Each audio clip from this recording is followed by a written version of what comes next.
So tell me what's happening. You've put your budget on hold for a while. Well, we started the process in January, as we always do, and now we've had 3 budget meetings since the introduction of the budget.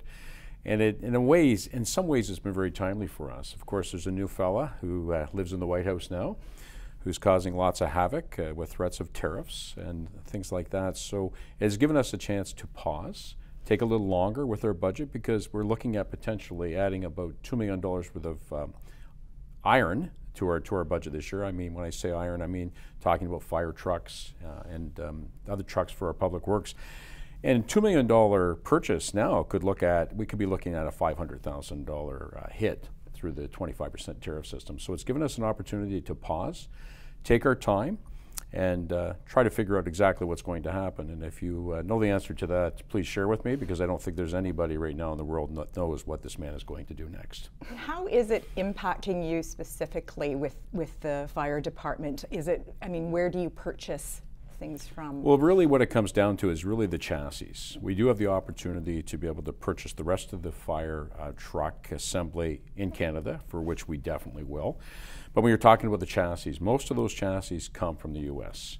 So there's not really an option. So if we're talking about a chassis, the chassis costs $400,000, then you're looking at potentially 25% worth of tariffs coming onto that, for which we have no control of. So when we're going through the budget process, it's very important for us to make sure that we're aware of the fact there could be a 25% extra charge, tax, tariff, whatever you want to call it, on that particular product. So when you're looking at a budget like we do, 1% of our budget equals $30,000. You can just do the math real quick, and it's not hard to figure that you're looking at huge tax increases potentially because of this tariff, on top of the regular challenges we have in the municipal world as we see it today. Exactly. And what are you doing in the meantime? Are you actually looking for where you might be able to purchase other chassis? So what we've done is anything that's time sensitive, we've gone out with a request for proposal. So those requests for proposals have gone out because obviously there's road work, things like that needs to be done. When it comes to our equipment, we've told our fire officials to spec out something and try to determine exactly what they want, because obviously we have to replace the equipment. When it comes to our public works division, of course, there's a tandem that needs to be replaced.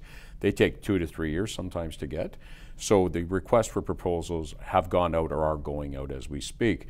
But at the end of the day, we as a municipal council have to be aware of the fact that potentially a $2 million purchase could cost us an extra $500,000. So being that we're in the place we are in the budget today, it's given us an opportunity to not rush it, to take our time, do our due diligence, and be aware of the fact that we may have to come up with some extra dollars at the end of this year just to cover the costs of some of this potential new equipment that we're buying. So it's given us a chance, as I said earlier, to pause, take our time, and make sure that we obviously understand how these dollars could affect us and the taxpayers we represent.